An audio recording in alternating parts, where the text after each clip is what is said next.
For 5 years, the Alpha King had rejected every woman in the kingdom. Noble daughters arrived in silks and jewels. Princesses crossed oceans to stand before him. Warriors, scholars, beauties beyond measure. All of them knelt at his feet, and all of them left with nothing but the cold echo of his refusal. The court whispered that he was cursed, that his heart had turned to stone, that perhaps the bloodline of Valdoria would end with him and the kingdom would crumble into chaos. They weren't entirely wrong. What no one knew, what Chaol guarded more fiercely than his throne, was the truth that lived in his veins. The ancient darkness coiled around his heart, waiting, hungry, ready to consume him the moment he dared to love. So he rejected them all. Every single one. Until the day his best friend's sister walked into the Great Hall. Seren wasn't supposed to be there. She'd been hidden away for years, disgraced and forgotten, carrying a secret so terrible that her own family had erased her from memory. She expected nothing from this day except more humiliation. But when the Alpha King's gaze found hers across the crowded hall, something shifted. He didn't look away. And when he spoke, his voice carried like thunder through the stunned silence. Her. I choose her. He would marry her, protect her, give her everything she could ever need. But only under one condition: he would never love her. Neither of them understood how impossible that vow would become. The Great Hall of Valdoria had witnessed coronations, treaties, and declarations of war. But tonight, it held something far more desperate. Another selection ceremony. 300 women stood arranged in perfect rows across the marble floor. Daughters of lords and generals, merchant princes, and foreign dignitaries. Every one of them dressed in their finest, perfumed and polished and desperate to be chosen. 5 years of this.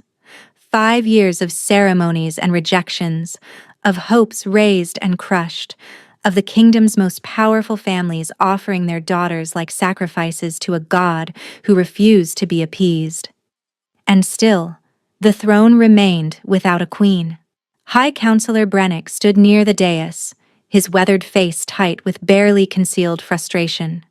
The kingdom needed an heir. The noble houses were growing restless. Alliances were fraying at the edges, and whispers of rebellion had begun to slither through the eastern provinces. The Alpha King needed a mate, but the Alpha King, it seemed, needed nothing at all. Chaol sat upon the obsidian throne as if it were a prison rather than a seat of power. His dark hair fell across his forehead, and his eyes, pale as winter frost, unsettling in their intensity, swept across the assembled women with the same cold disinterest he'd shown at every ceremony before this one. He was beautiful. Even his enemies admitted that. The kind of beauty that belonged to winter storms and sharp blades. Dangerous, merciless, impossible to look away from. But there was something else beneath the surface, something the court couldn't name. A coldness that went deeper than temperament. Standing to the left of the throne, arms crossed over his broad chest, was Jorek Thane, the king's shield. Chaol's closest friend since childhood, and the only person in the kingdom who could speak to him without formal address. Tonight, Jorek looked like he'd swallowed broken glass. You could at least pretend to consider them, Jorek muttered, low enough that only Chaol could hear. I am considering them. Chaol's voice was flat. I'm considering how quickly I can end this. The council is losing patience. The council can choke on their patience. Jorek exhaled slowly. He'd known Chaol for 23 years, had fought beside him in 3 wars, had watched him transform from a reckless prince into this cold, untouchable king.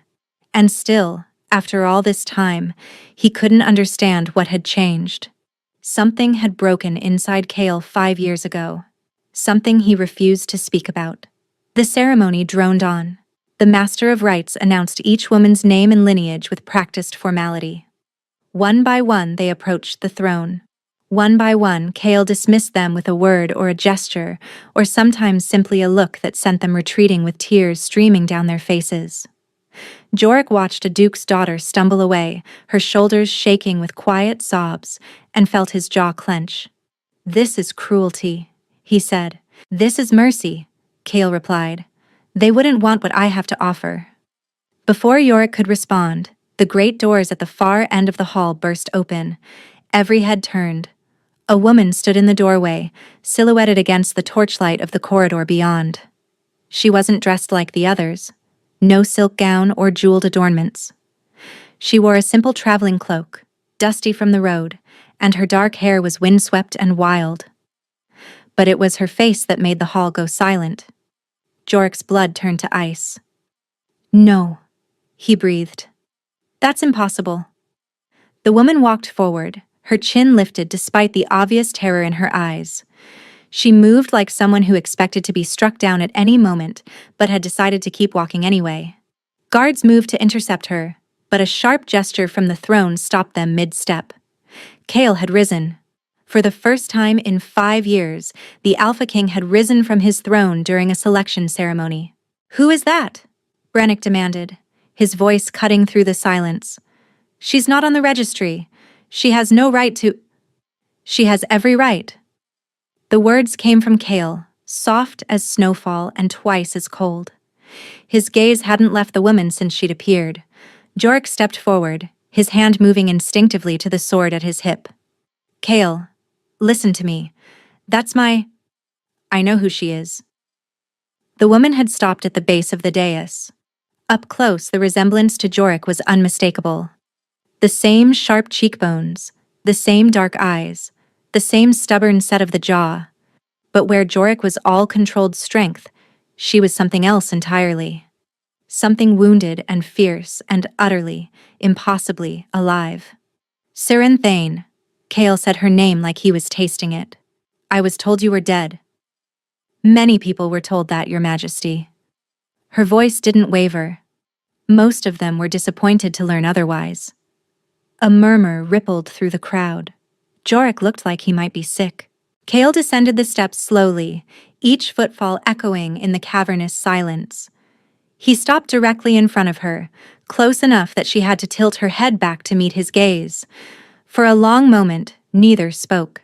Then, cutting through the tension like a blade through silk, cold and final and absolutely certain, the Alpha King announced, "Her. I choose her." The hall erupted into chaos. The private study was smaller than Siren expected.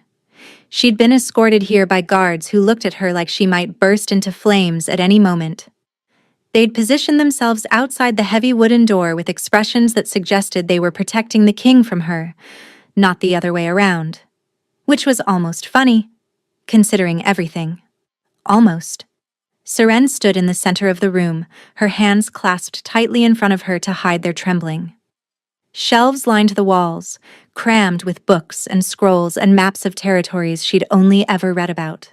A fire crackled in the hearth despite the warmth of the summer evening, casting dancing shadows across the stone floor. And by the window, his back to her, stood the Alpha King. He hadn't spoken since dismissing the guards. Just stood there, perfectly still, staring out at the moonlit gardens as if she didn't exist. Siren used the silence to study him. He was taller than she remembered. The last time she'd seen him, she'd been 16, and he'd been a prince who laughed easily and fought recklessly and looked at the world like it owed him nothing, and he intended to take everything anyway. That prince was gone. The man who'd replaced him was carved from sharper edges. Colder.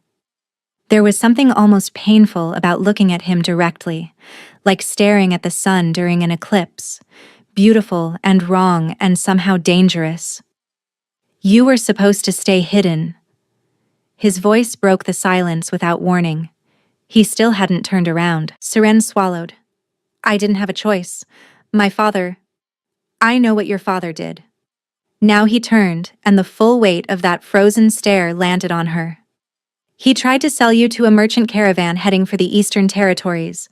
Claimed you were a servant with no family to claim her." Heat flooded Siren's cheeks. Shame and rage in equal measure. "How did you—" "I'm the king.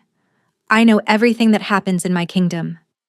He moved away from the window, approaching her with slow, measured steps, including the fact that Aldrich Thane has been trying to dispose of his eldest daughter for 3 years. Seren's heart hammered against her ribs. Of course he knew. Of course nothing in this kingdom escaped his attention. She'd been a fool to think she could remain invisible forever. Why didn't you stop him? The question escaped before she could bite it back. Kyle stopped walking.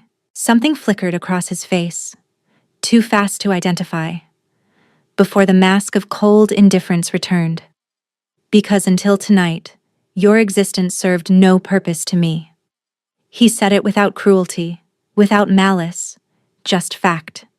Now it does. Seren felt the words like a slap. And what purpose is that, Your Majesty? You're going to be my queen. She almost laughed. Almost. But the complete absence of humor in his expression stopped her. You can't be serious. I'm always serious. It's one of my more tedious qualities. You rejected 300 women tonight. Princesses. Daughters of the most powerful families in the realm. She shook her head slowly. And you chose me? The disgraced daughter that even her own family wanted to sell into slavery? Yes. Why? He was close now. Close enough that she could see the individual threads of gray in his pale gaze, the faint scar that traced along his jaw, the way his breath didn't fog in the cool air even though hers did. He was cold. Not metaphorically. Actually, physically cold. She could feel it radiating off him like winter itself lived beneath his skin. Because you're Yorick's sister, Kale said quietly. Because I've known of your existence since we were children. Because you are the one woman in this kingdom that I could never... He paused, and for just a moment, something cracked in his composure. That I would never be tempted to love. The words should have hurt. Instead, they confused her. I don't understand, Seren admitted. You don't need to understand. You need to accept. He stepped back, and the strange moment of vulnerability vanished as quickly as it had appeared. I'm offering you marriage, protection, a crown and a title and more wealth than your father ever dreamed of. You'll be queen of the most powerful kingdom on the continent. In exchange for what? An heir. Perhaps two, to secure the succession. His voice was clinical now, detached. Beyond that, we will share nothing. No dinners, no conversation, no pretense of affection. You will have your own chambers, your own servants, your own life entirely separate from mine. Seren stared at him. That's not a marriage. That's a business arrangement. Yes, he agreed. It is. And you expect me to simply accept this? I expect you to recognize that your alternatives are significantly worse. Something cold entered his tone.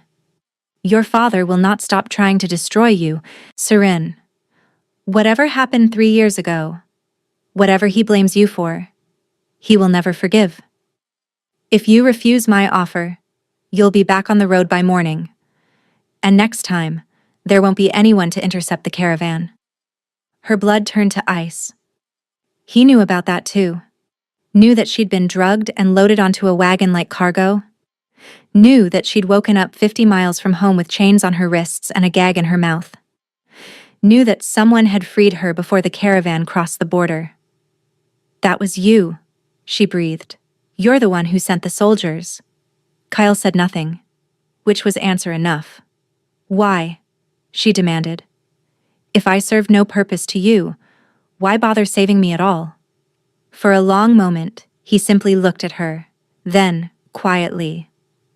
Because Jorik would never have forgiven me if I let you disappear. Something tightened in Seren's chest. Her brother. Her brother who'd been forced to watch her be declared dead and disgraced. Her brother who'd believed, like everyone else, that she'd died in that fire. Does he know, she asked, that I'm alive? That I've been alive this whole time? He does now. She closed her eyes. 3 years of hiding. 3 years of surviving in the shadows, always running, always looking over her shoulder. And now, in the span of a single night, everything had changed. The Alpha King was offering her safety, a throne, a life. All she had to give up was any hope of being loved. She opened her eyes and met his gaze directly. "I accept your terms, Your Majesty." Something shifted in his expression. Surprise, perhaps, or something darker. "You should think carefully before—" "I've thought about it for 3 years," she interrupted. "Every night spent sleeping in barns and abandoned houses. Every morning waking up afraid. I've thought about what I would give for safety, for peace, for one single day where I didn't have to run." She lifted her chin. "You're offering me all of that. I don't care about love. I don't care about affection. I care about surviving." Kale studied her for a long, unreadable moment. Then he nodded once. "The wedding will take place in 3 days. My steward will see to the arrangements." He turned toward the door, then paused with his hand on the handle. "One more thing." "Yes?" He didn't look at her. "I will never love you," he said quietly. "Please understand that. No matter what happens, no matter how long we're bound together, I cannot love you. It's not cruelty. It's not coldness. It's simply impossible." And then he was gone, leaving Seren alone with the crackling fire and the impossible weight of everything he hadn't said. The council chamber blazed with morning light. Seren had slept perhaps an hour, fitful, restless, and plagued by dreams she couldn't remember, but woke from with tears on her cheeks. The blind servants who'd arrived at her chambers had bathed her, dressed her in borrowed silks, and led her through endless corridors to this moment, this room, these people. A long table dominated the space, surrounded by stern-faced advisors in formal robes. The Alpha King sat at the head, his expression revealing nothing. To his right, Jorik stood rigid as a statue, his jaw clenched so tightly Seren could see the muscle jumping beneath his skin. And at the far end of the table, barely looking at her, sat her father. Aldrich Thane had aged in 3 years. His hair had gone gray at the temples, and deep lines carved his face like wounds. But his eyes, those cold, calculating eyes, were exactly as she remembered them. He looked at her the way one might look at a stain on an otherwise pristine floor. "Please sit." Kyle gestured to a chair near him. Seren sat, her hands folded in her lap to hide their trembling. High Counselor Brennick cleared his throat. "Your Majesty, the marriage contract has been prepared according to your specifications. If you'd like me to summarize the terms." "That won't be necessary." Kale picked up the document, scanned it briefly, and then set it down. "The terms are straightforward." He looked at Seren, or rather, at some point slightly to the left of her face. "You will be my queen. You will have access to the royal treasury, your own household, your own guard. In return, you will provide the kingdom with heirs and fulfill whatever ceremonial duties your station requires." "And what of my daughter's history?" Aldrich's voice sliced through the room like a blade. "Does His Majesty truly intend to place a murderer on the throne of Valdoria?" The word hung in the air, poisonous and heavy. Seren's hands clenched beneath the table. She didn't look at her father. Couldn't look at him without remembering the way he'd dragged her from her bed that night, the accusations he'd screamed, the hatred in his voice when he'd pronounced her dead to him. "I was speaking to my future queen," Kale said calmly. "Not to you." Aldrich's face flushed.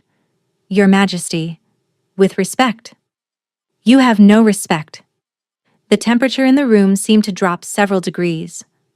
"You have contempt for your daughter, resentment for your son's position, and ambition that far exceeds your capabilities. What you do not have is permission to speak in this chamber." Silence crashed over the table. Jorik's eyes darted to Kale, surprise breaking through his careful composure. Brennick and the other counselors exchanged uneasy glances, and Seren. Seren felt something warm and unfamiliar bloom in her chest. No one had ever defended her. Not once in her entire life. "My future queen," Kale continued, turning back to her. Is there anything in these terms you find objectionable? Seren forced herself to breathe. No, Your Majesty. The terms are more than generous.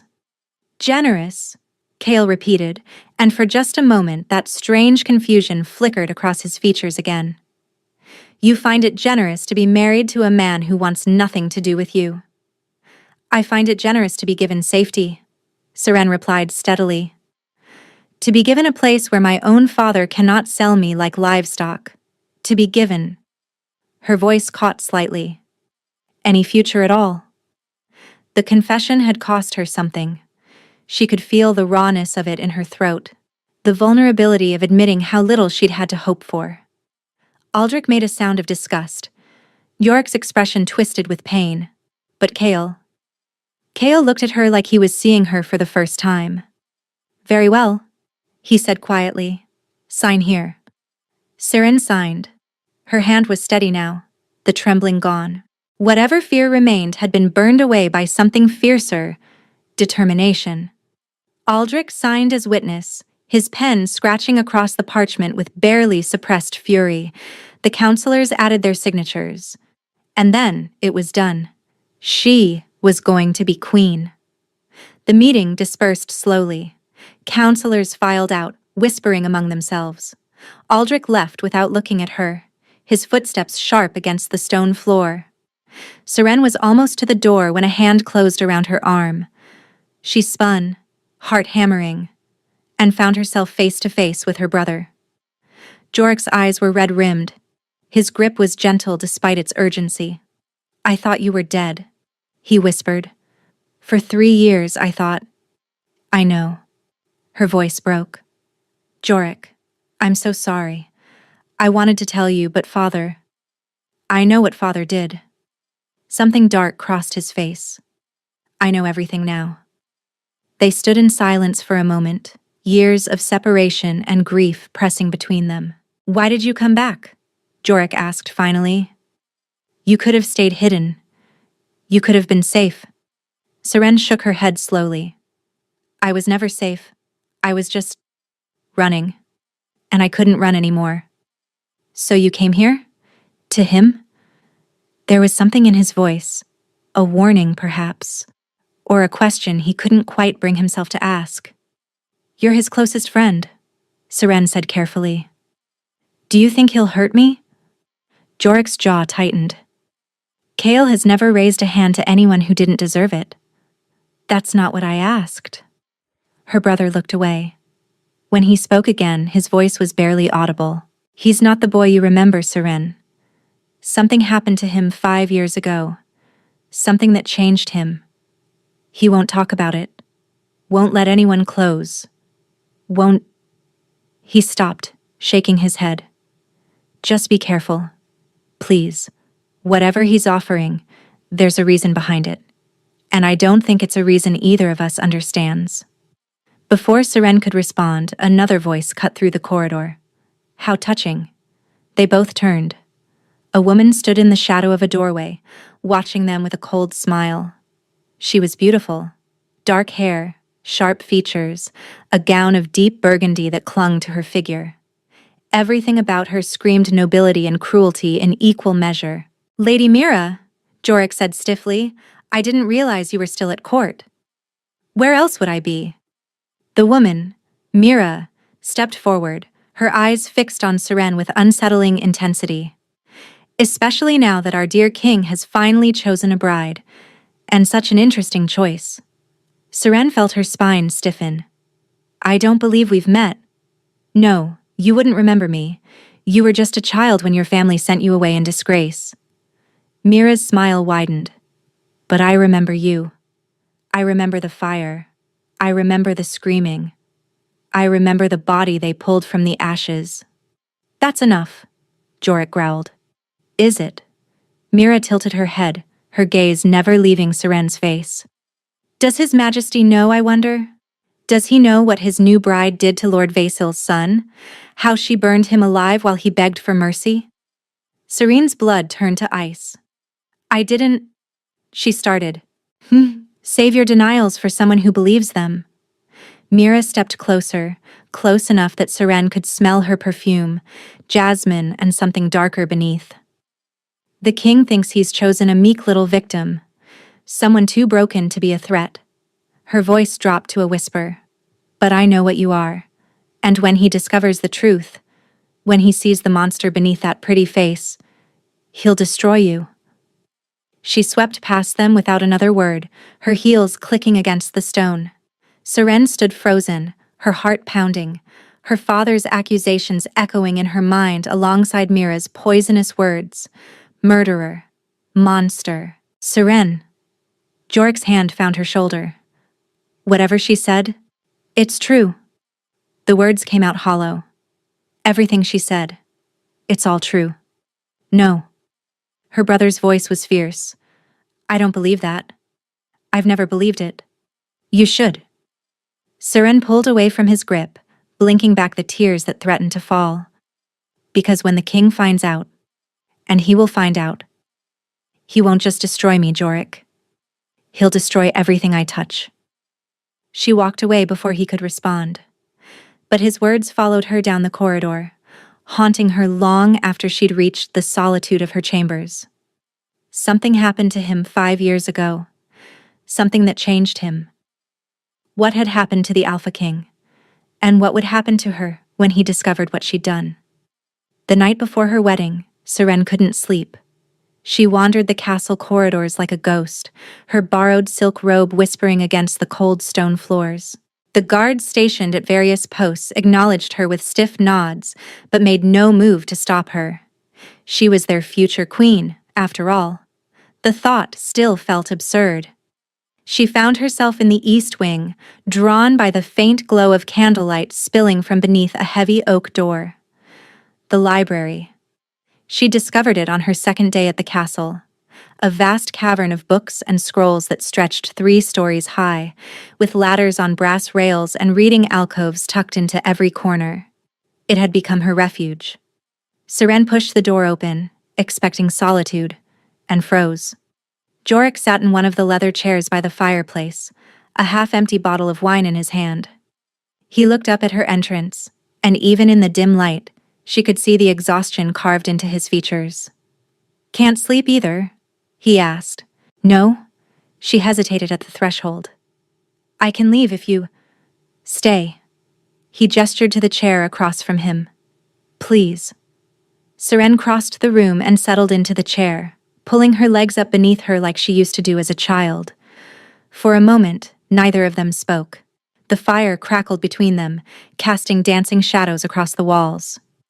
Do you remember? Jorik said finally. When we used to sneak out to the old mill at night? You'd bring those terrible meat pies you'd stolen from the kitchen, and I'd pretend they weren't the worst thing I'd ever tasted. Despite everything, Seren smiled. They weren't that bad. They were inedible. Cook used to put fish oil in the crust. He shook his head, a ghost of a smile crossing his lips. But you were so proud of yourself for stealing them that I couldn't bear to tell you. The memory ached. A different time. A different life. I missed you, she admitted quietly.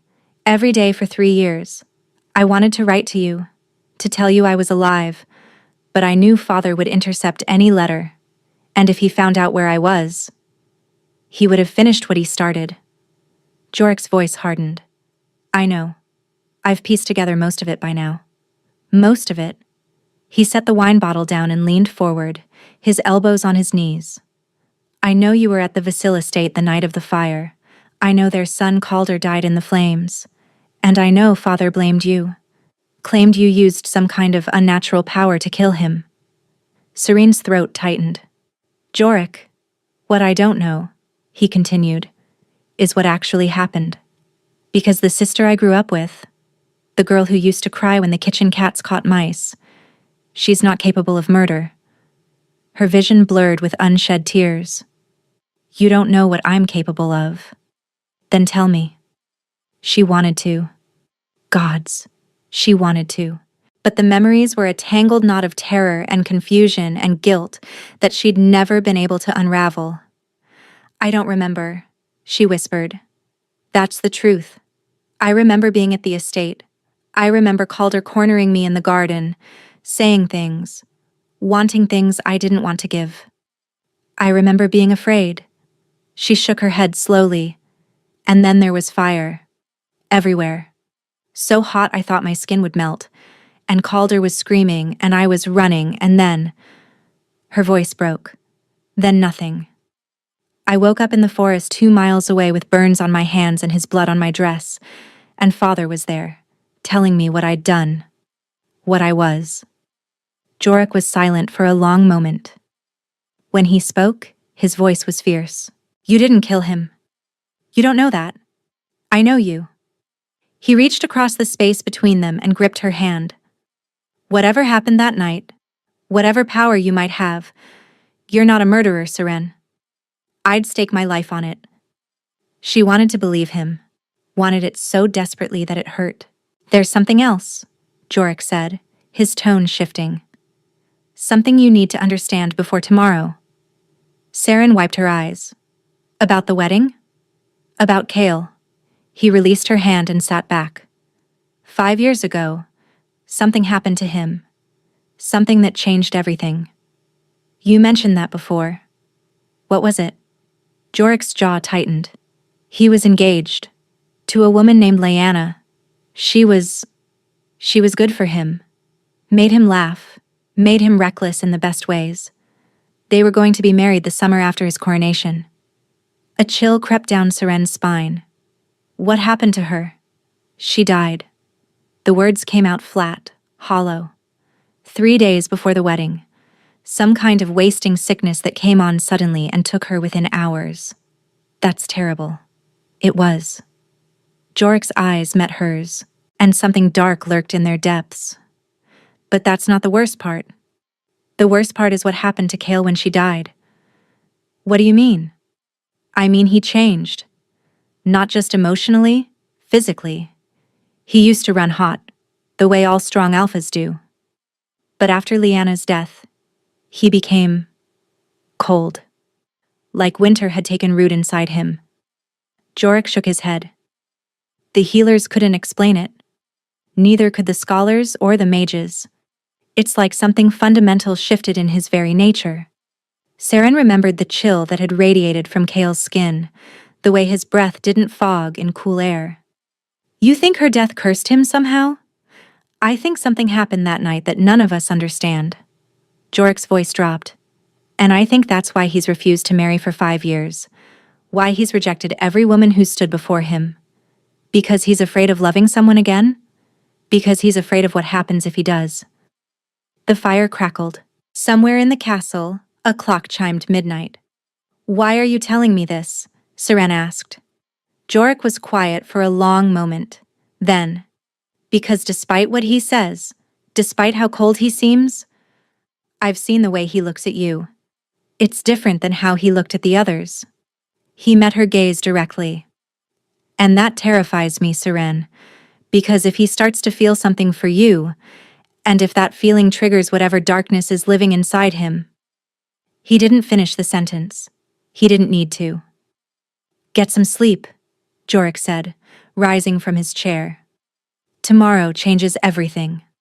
He left her alone in the library, surrounded by books and shadows and the terrible weight of everything she didn't understand. The Cathedral of Valdoria had stood for 700 years.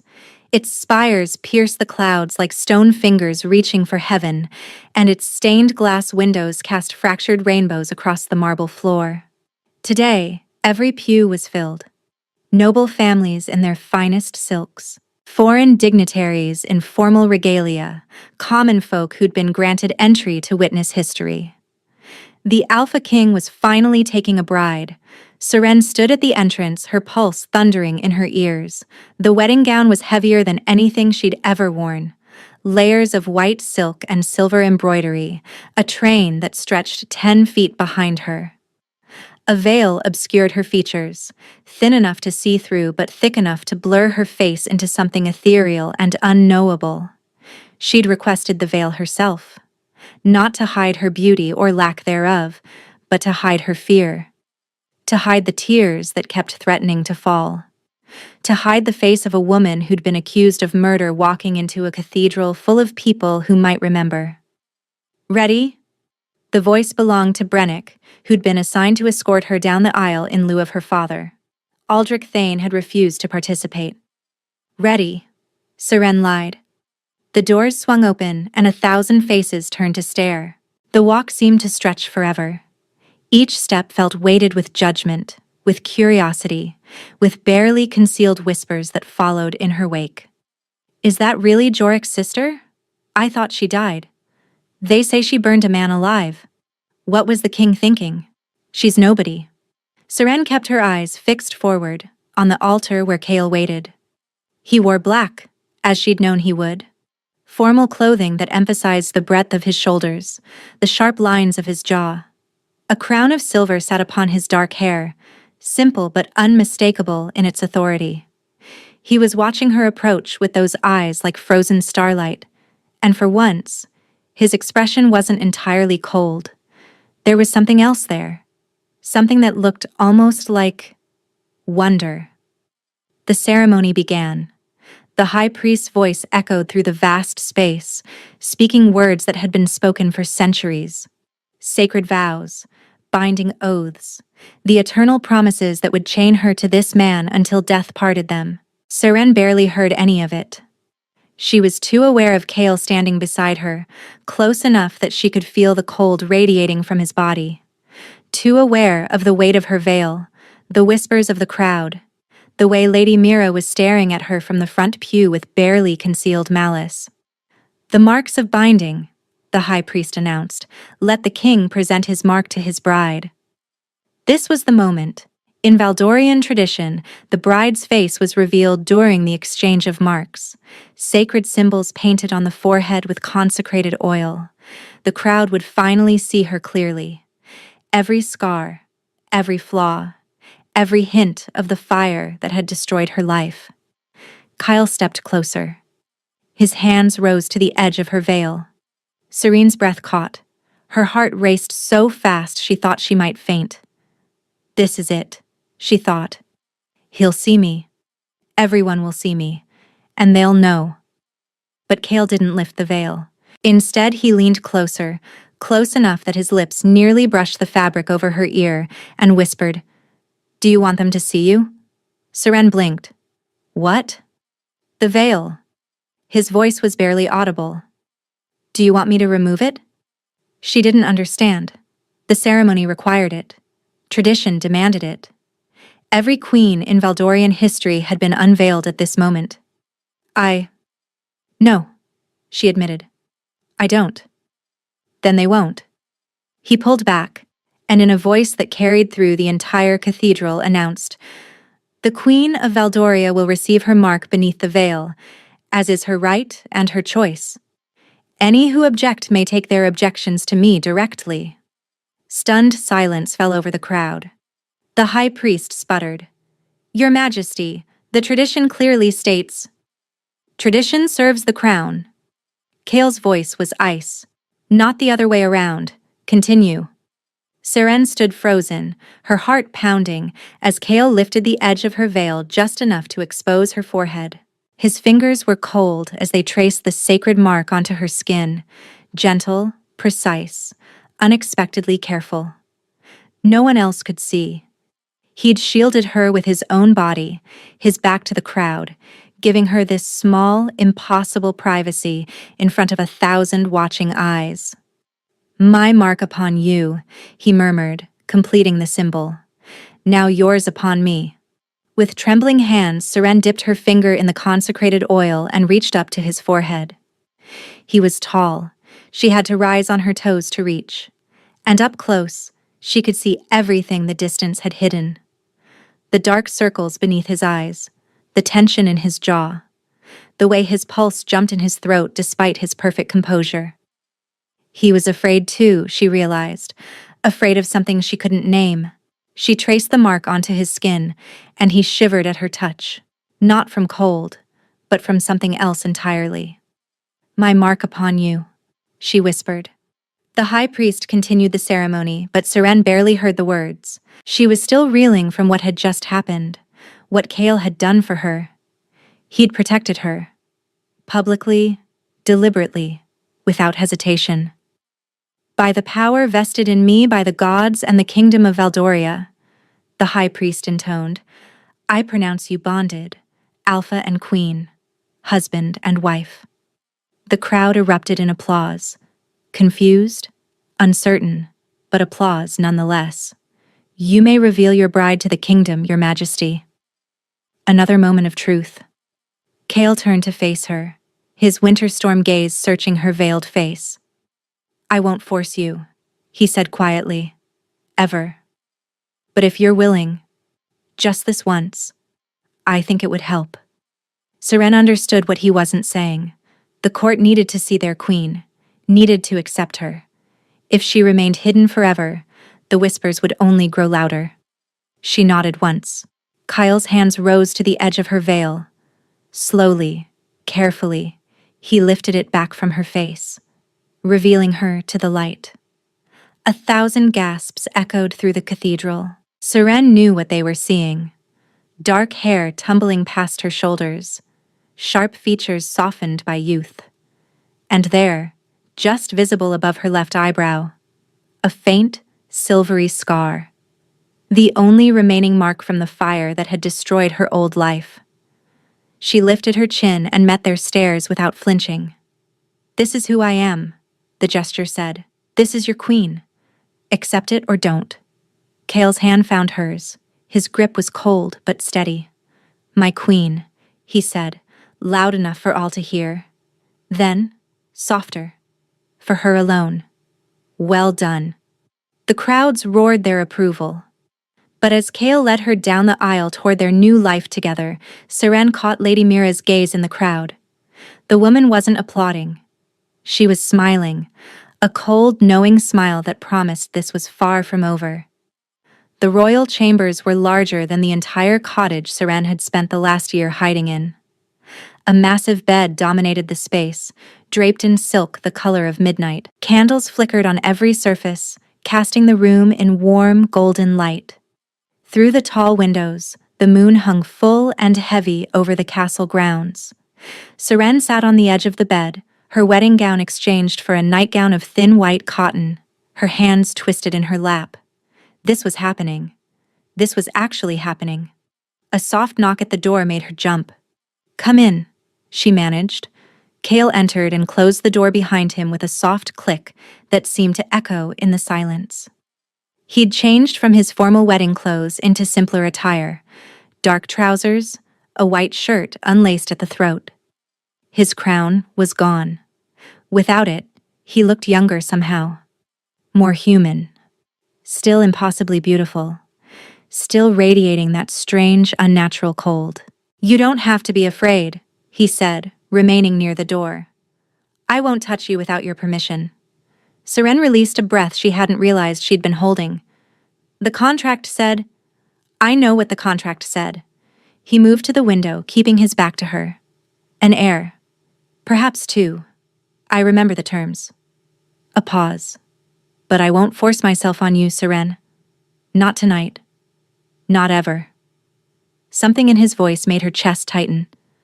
Not coldness this time, but something else.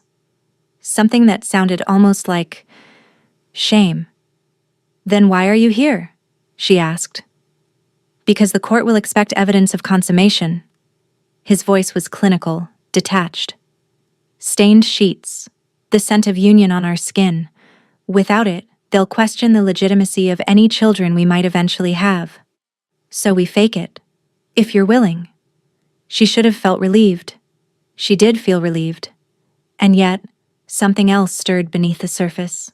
Something that felt dangerously close to disappointment. Stop it, she told herself firmly. This is exactly what you wanted.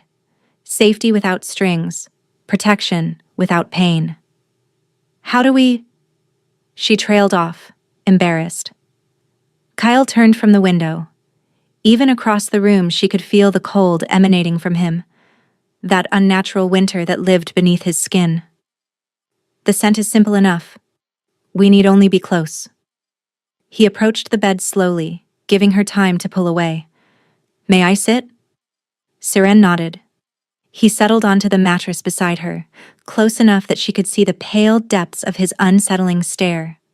Up close, the cold was more intense, like standing near an open window in deep winter. "You're freezing," she breathed. "I'm always freezing." He said it without self-pity, just fact. "I've grown accustomed to it." "Is that why the castle is so warm? All the fires, even in summer?" A ghost of a smile crossed his lips. "The staff learned quickly. The first winter after my change, I nearly froze 3 servants who touched me without warning." "Froze them?" "The cold transfers." His jaw tightened. "If I touch someone for too long, without control, their temperature drops. Their blood slows. In extreme cases." He didn't finish. Horror crept through Seren's veins. "And you're planning to touch me?" "Only with your permission, and only as much as necessary." He met her gaze directly. "I've learned to control it over the years. Brief contact is safe. But you should know the risk." She should have been terrified, should have been running for the door. Instead, she found herself reaching for his hand. He flinched back. "Seren, brief contact," she said. "You said it was safe." "I said I was in control.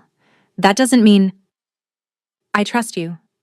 The words hung between them, surprising them both. Slowly, carefully, Kyle allowed her fingers to close around his. The cold was immediate and intense, like plunging her hand into a mountain stream. But beneath the chill, his skin was smooth and soft, his palm calloused from years of sword work. "You're warm," he murmured, something raw creeping into his voice. "So warm. Is that good or bad?" "I don't know." His thumb traced across her knuckles, feather-light. "I haven't been touched in 5 years. Not like this. Not by choice." Seren's heart clenched. 5 years.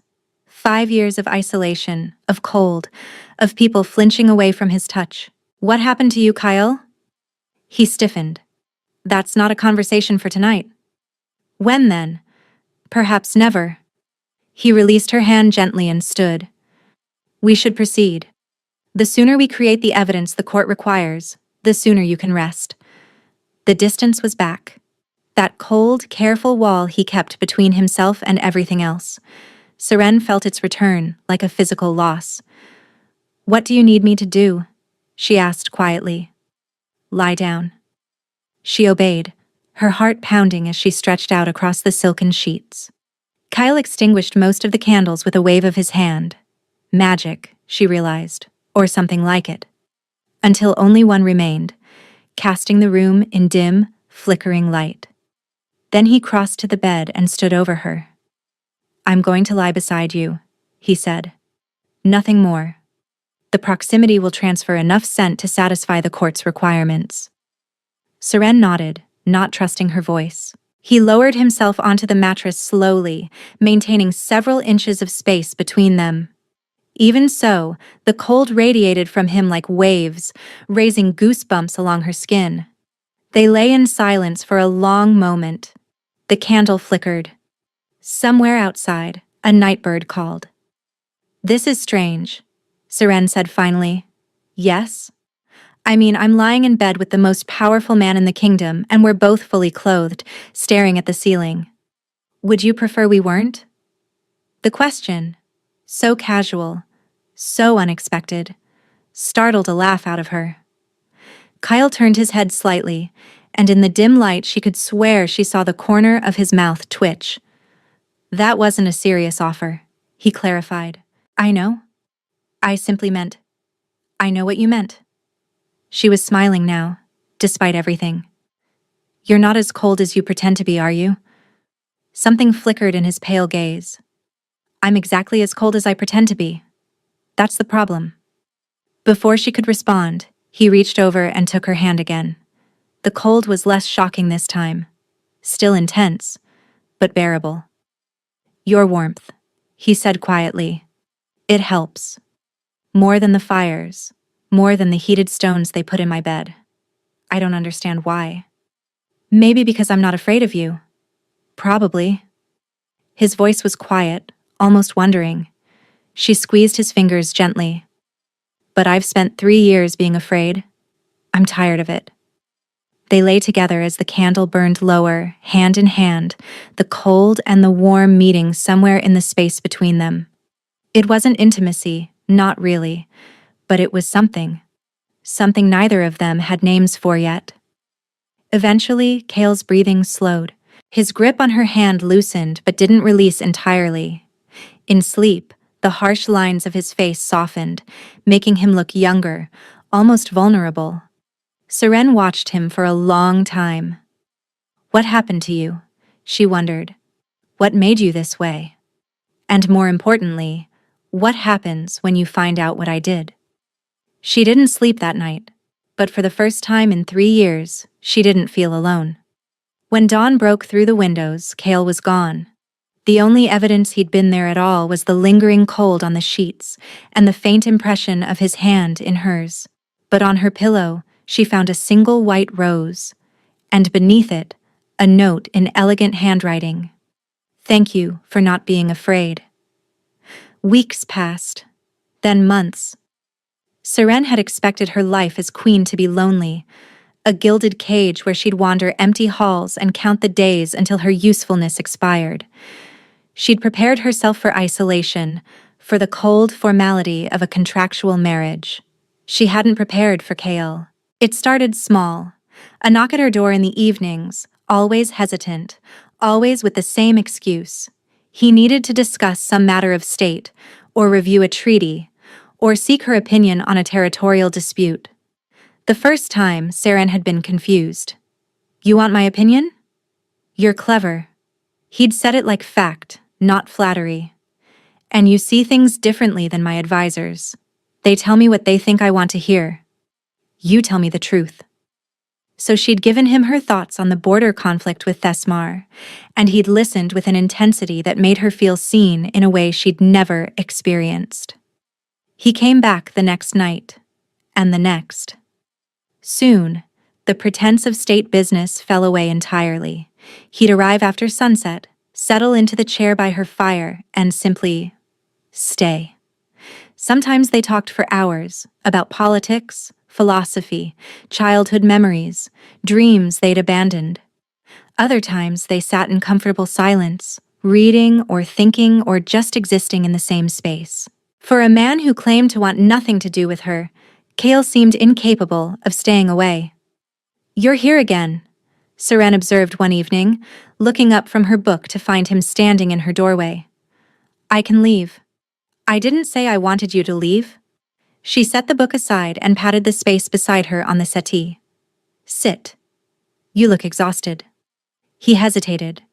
He always hesitated. Before crossing the room and lowering himself beside her. The cold radiated from him as usual, but Seren had grown accustomed to it, had even grown to find it comforting in a strange way. "The council meeting ran long," he admitted. "Brennick wants to increase taxes on the eastern provinces. I disagreed." "Let me guess. He reminded you that your father would have agreed with him?" Kyle's jaw tightened. "He invokes my father's memory whenever he wants to win an argument." "And does it work?" "It used to." He turned to look at her, and something in his expression had shifted, softened. "Not anymore." Seren's heart stuttered. "What changed?" "You," he said simply. "You remind me that my father's way isn't the only way. That tradition can be questioned. That strength doesn't have to mean cruelty." She didn't know what to say, so she reached for his hand instead. The cold was familiar now, almost welcome. And when his fingers closed around hers, warmth spread through her like sunlight breaking through clouds. "Stay tonight," she heard herself say. "Not for appearances. Just stay." Kyle's eyes searched her face. Whatever he found there made his breath catch. "You don't know what you're asking. I'm asking you to not be alone for one night." She squeezed his fingers. "Neither of us should have to be alone anymore." He stayed. Not in the way the court might have imagined. There was no passionate tumbling into silk sheets, no desperate claiming of flesh against flesh.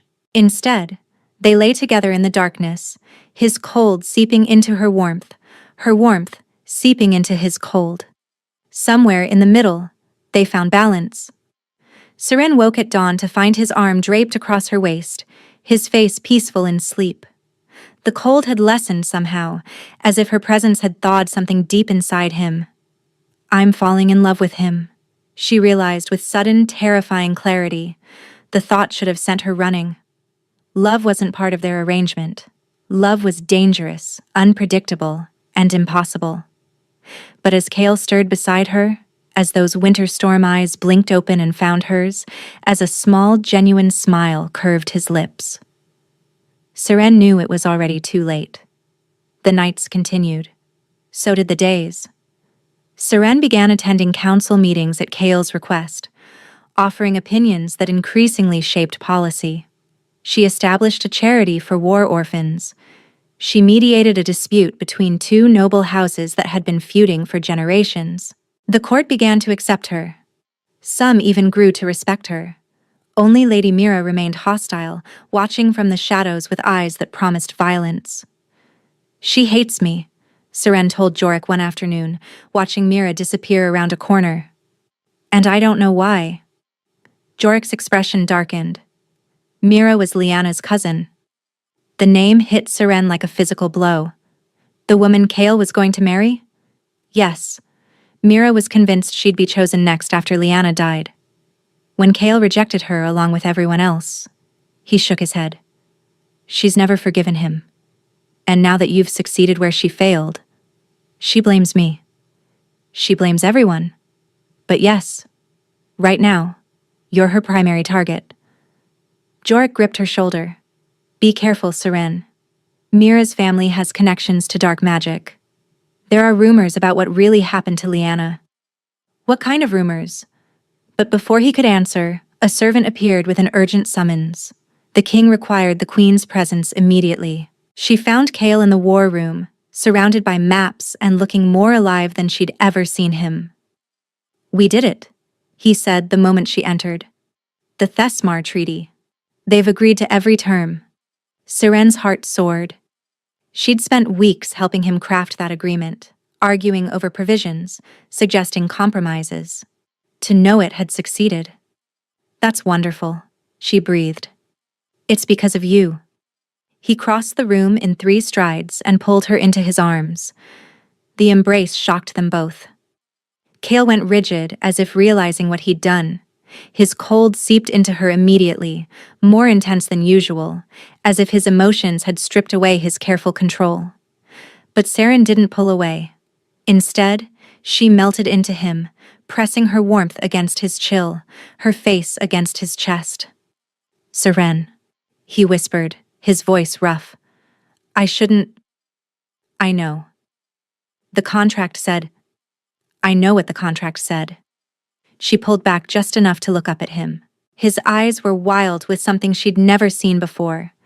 Fear and longing and a desperate, aching need. I love you, she said. The words fell into the silence like stones into still water. Kyle stopped breathing. His hands tightened on her arms, not painfully, but with the grip of a drowning man. Don't, he managed. Seren, you can't. I love you, she repeated, fiercer now. I've tried not to. I've tried to keep it contractual, transactional, and safe, but I can't pretend anymore. I love you, Kale. I love the way you listen to me. The way you value my mind. The way you stay every night and hold my hand like I'm the only warm thing in a frozen world. Stop. His voice cracked. Please stop. Why? Because you don't feel the same? Because I do. The confession ripped out of him like a wound tearing open. His forehead fell against hers, his breath coming in ragged gasps. I love you, he whispered. God's help me. I've loved you since the moment you walked into that hall and looked at me like I was just a man, not a monster. I've loved you through every conversation, every touch, and every night you let me stay.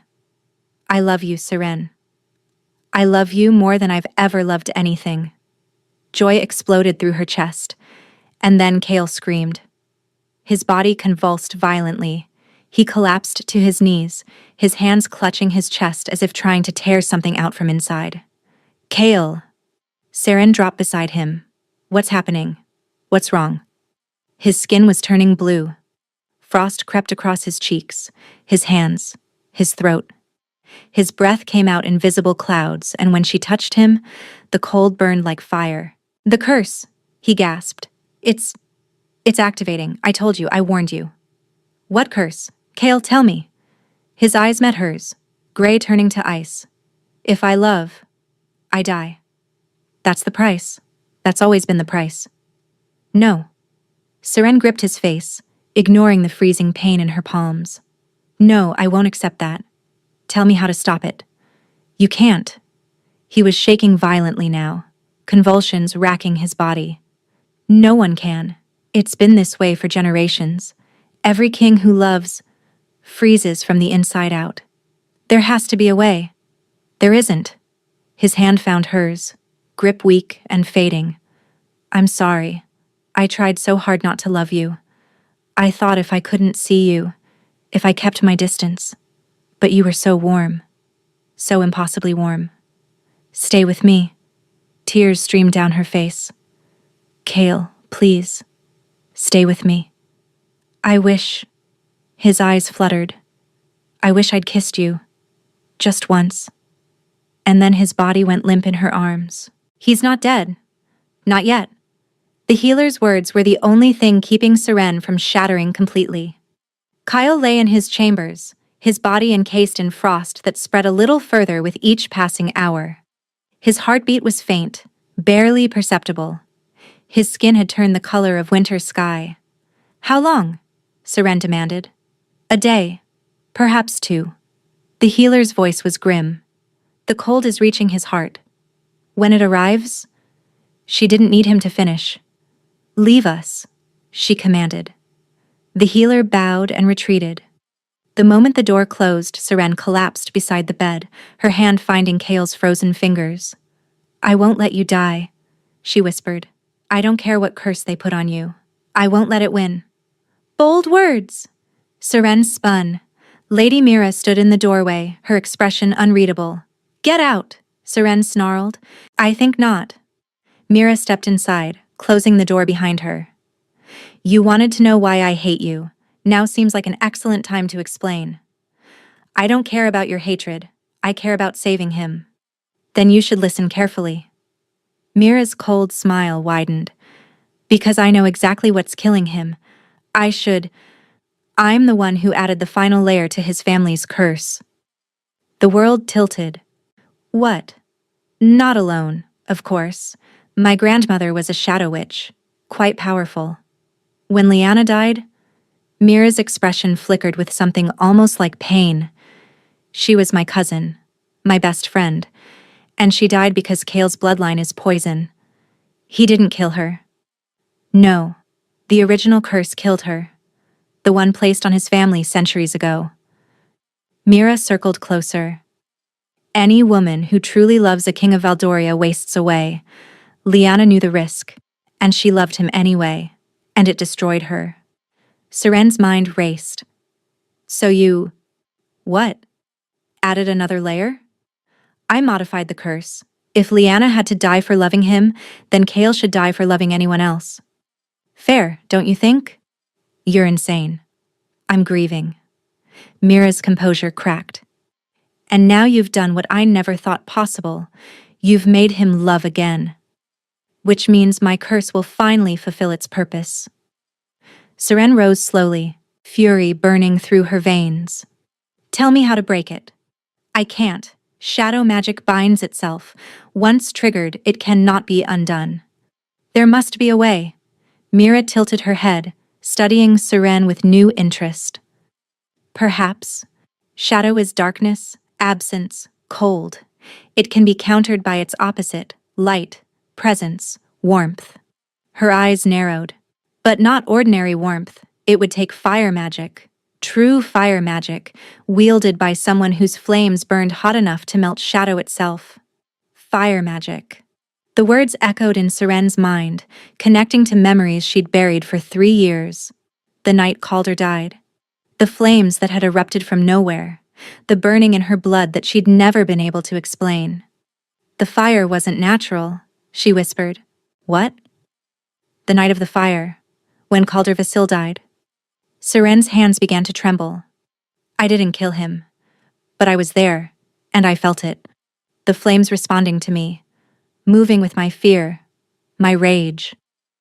Mira's expression shifted from contempt to shock. You're a fire witch? I don't know what I am. Seren looked down at her hands. I've never understood what happened that night. I thought I was a monster, a murderer. If you have fire magic... Mira stepped back, something like fear entering her eyes. True. Unbound fire magic. It could theoretically... Tell me exactly what to do. It won't work. Your power is too raw, too uncontrolled. You'd burn him alive trying to save him. Tell me anyway. Mira stared at her for a long moment. Then slowly she nodded. You need to find the source of your fire, the moment it first awakened. And you need to understand what really happened. Not the version your father told you, but the truth. She moved toward the door. The answers are in your father's study, a journal he keeps hidden in his desk. I suggest you hurry. Why are you helping me? Mira paused at the threshold. Because I loved Liana more than I've ever loved anything, and watching you fight for Kale the way she would have fought. Her voice broke. Maybe I'm tired of the hatred. Maybe I just want it to be over. She disappeared into the corridor. Seren looked at Kale's frozen body, then at the door. The truth, she thought. I have to find the truth. And then she ran. The Thane estate loomed against the evening sky, exactly as Seren remembered it. She'd ridden through the night, pushing her horse to its limits. Jorik had wanted to accompany her, but she'd refused. This confrontation had been 3 years coming. She needed to face it alone. The servants scattered at her approach. The Queen of Valdoria required no announcement, no permission. She swept through the halls of her childhood home like a vengeful ghost. Her father was in his study, as she'd known he would be. Aldrich Thane looked up from his papers, and his face twisted with familiar disgust. You, what are you doing here? The journal. Seren crossed to his desk. The one you keep hidden. I want it. I don't know what you're... Don't. Her voice cracked like a whip. The king is dying. A shadow curse is killing him because he dared to love me, and the only way to save him is to understand what really happened the night Calder died. Aldrich went pale. That has nothing to do with... It has everything to do with it. Seren slammed her palms on the desk. I have fire magic, father. I've had it my whole life, and you've known. You've known since before that night. Silence stretched between them. Then Aldrich's expression crumpled. Your grandmother, he whispered. She was a fire witch, the most powerful one in 3 generations. I inherited a shadow of her abilities, but you... He shook his head. You got everything. Then why hide it? Why blame me for Calder's death? Because I didn't want anyone to know what our family was. His voice rose. Witches are tolerated, but fire witches? They're feared, hunted. I saw what happened to my mother when she was discovered. They burned her at the stake for the crime of existing. Horror crept through Seren's veins. So you let everyone think I was a murderer? I didn't let them think anything. He stopped. You what? The silence that followed was answer enough. You killed him, Seren breathed. You killed Calder Vasil. He was going to expose you. Aldrich's composure shattered completely. He'd seen you practicing in the gardens, little flames dancing on your fingertips. He was going to tell everyone, and then they'd investigate and they'd discover our bloodline, and... So you murdered him, and you framed your own daughter for the crime. I was protecting the family. You were protecting yourself. Tears burned in her eyes.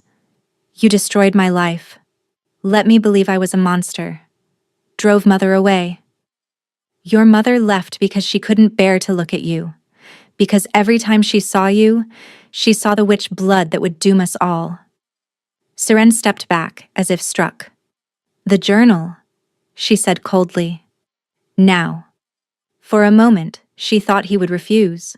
Then, with shaking hands, Aldrich reached into his desk and withdrew a leather-bound book. Everything is there, he whispered.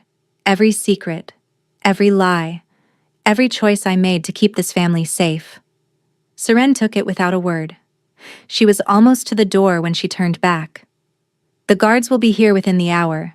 You'll be arrested for Calder's murder and for conspiracy against the crown. Her voice was steady now, cold as Cale's skin. If you run, I'll find you. If you hide, I'll find you. This ends tonight. She didn't wait for his response. The ride back to Valdoria was a blur. Seren read the journal by moonlight, piecing together the truth of her heritage, her grandmother's power, her father's fear. The fire that had always lived in her blood, suppressed and denied but never extinguished. By the time she reached the castle, she understood. She wasn't a monster. She never had been. She was a fire witch. And fire was exactly what Cale needed. The royal chambers were freezing.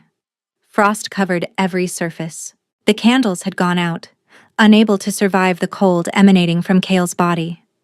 He lay motionless on the bed, ice crystals forming on his lashes, his lips blue, and his heartbeat nearly silent. Jorek stood by the door, his face streaked with tears. You're too late. The healers say. The healers don't know what I know. Seren crossed to the bed. Everyone out, now. Something in her voice brooked no argument. Jorek and the gathered servants retreated. The door closed. Seren climbed onto the bed, positioning herself above Cale's frozen body. She could feel the curse now. A darkness coiled around his heart, squeezing, consuming. Fire counters shadow, Mira had said. Warmth counters cold. She closed her eyes and reached deep inside herself, past the fear and the doubt and the years of believing she was broken. Down to the core of her being, where something had always burned. Her grandmother's gift, her birthright, her fire. Please, she thought, please work. She pressed her hands to Cale's chest. At first, nothing happened. The cold was so intense it felt like her skin was being stripped away. Pain lanced up her arms and she nearly pulled back. But then she felt it. A spark. Tiny, fragile, but real. She fed it everything she had. Every memory of warmth and love and hope. Every night Cale had stayed with her. Every smile he'd allowed himself. Every whispered confession and gentle touch. The spark became a flame. The flame became an inferno. Fire erupted from her palms, but it didn't burn. It healed. Golden light poured into Cale's body, chasing the darkness, melting the ice, reaching for his frozen heart. And then deeper still, finding the ancient shadow that had plagued his bloodline for centuries, the original curse, the one that had killed Lyanna. Serene's fire consumed it all, burning away every trace of shadow magic until nothing remained but warmth. Seren screamed. The effort was tearing her apart. But she didn't stop. I love you, she thought, pouring herself into the fire. I love you, and I will not let you go. And then, beneath her hands, she felt his heart begin to beat. 1 year later. The gardens of Valdoria had never been more beautiful. Spring flowers bloomed in riotous color, filling the air with sweetness. Sunlight streamed through the ancient trees, dappling the grass with gold. And in the center of it all, surrounded by laughter and love, stood the king and queen. Cale's arm was wrapped around Seren's waist, his skin warm against hers. The curse had shattered completely the night she'd saved him. Not just Mira's addition, but the ancient shadow that had haunted his bloodline for generations. For the first time in centuries, a king of Valdoria could love without death following. And for the first time ever, a woman could love him back without fading away. Future generations would love freely, without fear. You're staring, Seren murmured. I'm admiring. He pressed a kiss to her temple. My wife saved my life with ancient fire magic. I think I'm allowed to stare. That was a year ago. And I'll be staring for the rest of our lives. She laughed, the sound bright and free in a way it had never been before. So much had changed. Her father sat in a prison cell, convicted of murder and treason. Jorik had been named High Counselor, reforming the kingdom's laws with a fairness that would have been impossible under the old regime. Lady Mira had disappeared after that night, leaving behind only a letter of apology and a promise to seek redemption far from Valdoria. And Seren had finally found her place. She was queen, fire witch, wife. And soon. You're thinking about the baby, Kale said. Her hand drifted to her stomach, where new life was just beginning to grow. How can you tell? You get this look. Like you're carrying the sun inside you. Maybe I am. She turned in his arms, facing him fully. Are you afraid? Of fatherhood? He considered. Terrified. But I've discovered that fear is no reason not to love something. Look at you, learning lessons. I had an excellent teacher. He kissed her then, soft and deep and full of promise. When they finally pulled apart, Seren rested her forehead against his. I love you, she whispered. I love you too. He smiled, that rare, genuine smile that still made her heart skip. And thanks to you, I'm finally allowed to say it. They stood together in the gardens as the sun climbed higher, two people who'd entered a contract expecting nothing and found everything. The Alpha King had rejected every woman in the kingdom, until his best friend's sister walked in, and everything changed.